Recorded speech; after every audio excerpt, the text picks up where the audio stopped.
Hey guys, welcome back to my new blog. कैसे हो आप सब? आई होप आप सब अच्छे होगे। मैं भी अच्छी हूँ। तो आज मेरा पेपर था आज उसका बी फार्मा का। तो सुबह सुबह मैं खड़ी हुई, सुबह के बज रहे थे 4:30।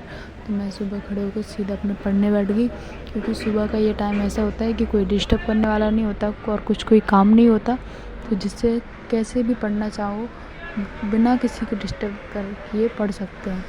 तो सुबह सुबह का ये टाइम ऐसा होता है कि जी भर के पढ़ सकते हो, कोई मना नहीं करेगा, कोई कुछ बोलेगा नहीं, कोई डिस्टर्ब नहीं करेगा। तो मैंने सुबह सुबह पढ़ी, और पढ़ाई के साथ साथ सुबह खड़े होने का जल्दी वो मिल जाता है कि सुबह जल्दी खड़े हो सकते हैं।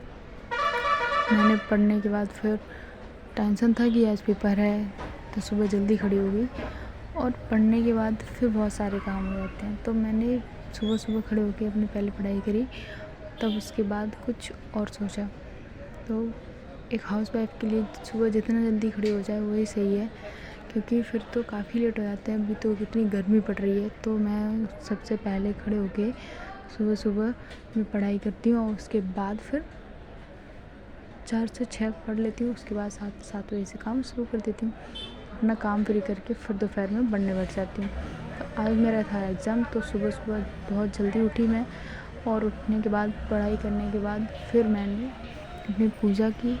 और पूजा तो ज़रूरी है, हर घर में पूजा होती है। सुबह सुबह पूजा करो, मन अच्छा होता है, दिमाग एकदम फ्रेश हो जाता है। तो आज मेरा एग्ज़ाम था, तो मैंने सुबह सुबह अपनी पढ़ाई करने के बाद फिर मैंने पूजा की।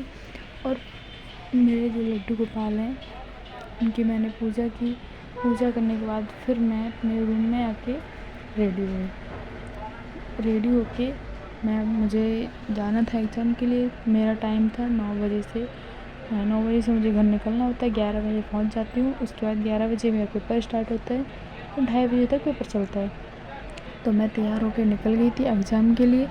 तो आप सबसे भी कहना चाहूँगी कि हाउसवाइफ़ होने के साथ साथ अपनी पढ़ाई भी करो, और जितना हो सके उतना अपने काम से फ्री होके कुछ ना कुछ करने लगो।